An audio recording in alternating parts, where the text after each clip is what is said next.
Guys, ito yung laro natin na bago ngayong 2025, Bioman. Ito is maglalaro ka lang dito para kumita ka. Ito guys, nandito tayo sa apps.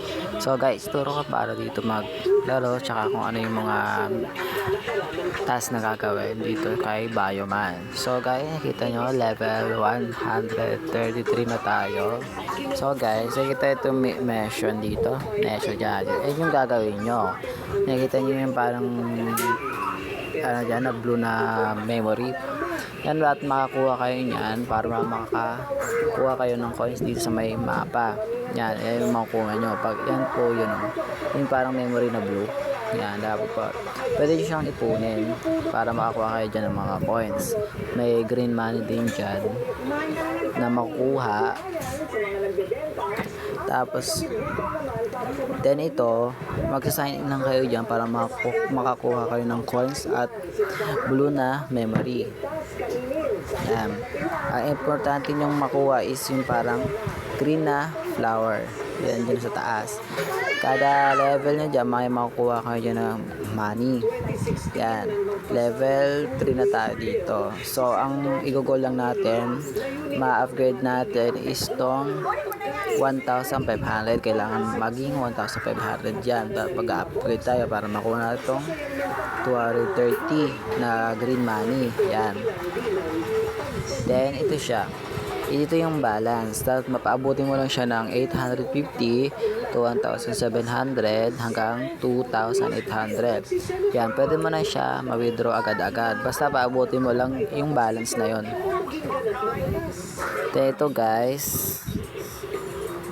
Ito. Turo ko sa inyo kung paano siya laruan.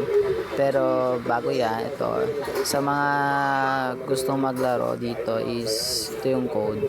Yan, ilagay yung code para makakuha yung 57 pesos. Yan. Ito guys, madali lang siya laruin. Ito, maglalaro ka lang dito. Yan. Lalaruin mo lang siya. Dito na guys, mamimili ka lang dito kung ano yung yan, lalaruin mo. Ilalagay mo na kung anong bali na ilalagay mo. Tapos pipili ka ulit. Kunyari, ito, laser gun, drill bullet, oil barrel. Yung mga bala na gagamitin mo para dito sa mga master, alien. Yan. Lalaruin mo lang siya dyan. Tapos pili ka ulit. Yan. Yan. Dumadami na yung mga kalaban. Yan, pili ka ulit ng gagamitin mong armas. Yan. Yan. Ginamit ko para mabilis. Ilang guys ang gagawin mo. Hintayin mo lang yung ating boss, pinaka-boss niya. Yan na, nandiyan ang ating boss. Tatalunin lang natin ito. Tapusin lang natin ang boss para maka next level na tayo niyan. Guys, nakita nyo, madali lang naman siya laruin. Ang gagawin lang dito is lalaruin mo lang talaga siya araw-araw. Hindi naman siya mahirap eh. Yan na, yan. Pero lang kadali. Yan.